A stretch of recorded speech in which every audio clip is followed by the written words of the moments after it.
Bonjour à tous. La question que je me suis posée aujourd'hui, c'est est-ce que je suis accompli? Alors pourquoi je me suis posé la question? Parce que vous savez, ici-bas sur Terre en tout cas, pour l'être humain en général, si on enlève la notion de Dieu, rien n'est éternel. Et donc, j'ai toujours cherché à accomplir, c'est-à-dire à arriver à un certain stade, que ce soit avec les moyens financiers, avec le regard que les autres portent sur moi, à finalement avoir cette espérance au fond de moi, que je le veuille ou non, d'avoir une certaine, je sais pas si c'est le terme, reconnaissance, mais voilà, à dire j'ai accompli quelque chose, j'ai réussi quelque chose, il y a quelque chose qui va rester. Mais est-ce que tout en sachant que tout va disparaître, je peux encore avoir ce raisonnement, continuer à courir en me disant qu'un jour je serai un homme accompli? Mais vous savez, là où j'ai été vraiment interpellé, et où je me suis dit que je ne pouvais plus avoir cette manière de penser, qui est à dire de me dire qu'un jour je serai accompli, parce que la vérité est là, la réalité est là, c'est que tout disparaîtra. Mais les paroles que Christ est venu apporter, eux, ne disparaîtront pas. Pourquoi? Quand je regarde Jésus de la crèche à la croix jusqu'à sa résurrection, et bien finalement, j'y vois un homme accompli. Je suis dans une sorte d'admiration, d'adoration, et je me dis, mais il nous parle de Dieu. Il nous montre qui est Dieu. Il touche à l'éternité, et il nous dit, je vous prépare une place, et je vous invite à être avec moi au ciel éternellement. Et là, finalement, je me dis, c'est ça être accompli.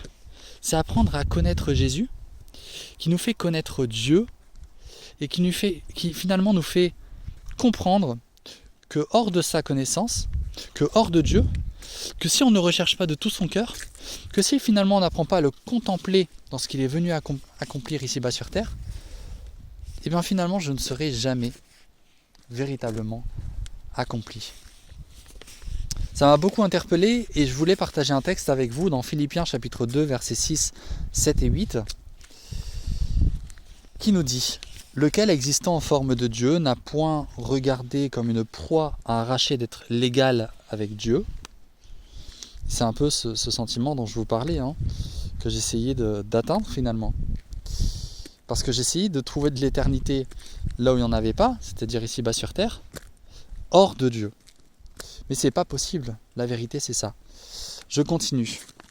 Mais il s'est dépouillé lui-même en prenant une forme de serviteur, donc c'est-à-dire non pas en voulant être supérieur à l'autre, mais au contraire, en voyant l'autre supérieur à lui-même, lui qui était pourtant Dieu, qui n'avait pas péché, en devenant semblable aux hommes, et ayant paru comme un simple homme. Il s'est humilié lui-même, se rendant obéissant jusqu'à la mort, même la mort, jusqu'à la mort de la croix. Mais quel amour!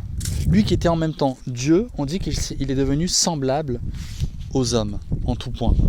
Alors on touche à une dimension, vraiment il fallait que je fasse cette vidéo, que je vous parle de ce sujet, parce que je crois qu'on peut être accompli qu'en voyant la vérité en face, en apprenant à le connaître à travers son Fils, à connaître Dieu.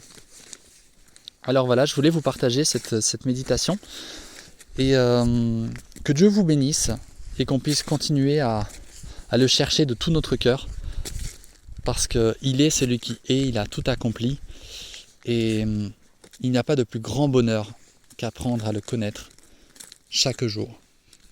Alors que sa volonté soit faite, et dans la nôtre, parce qu'il connaît mieux que nous-mêmes, mieux que moi-même ce dont j'ai besoin.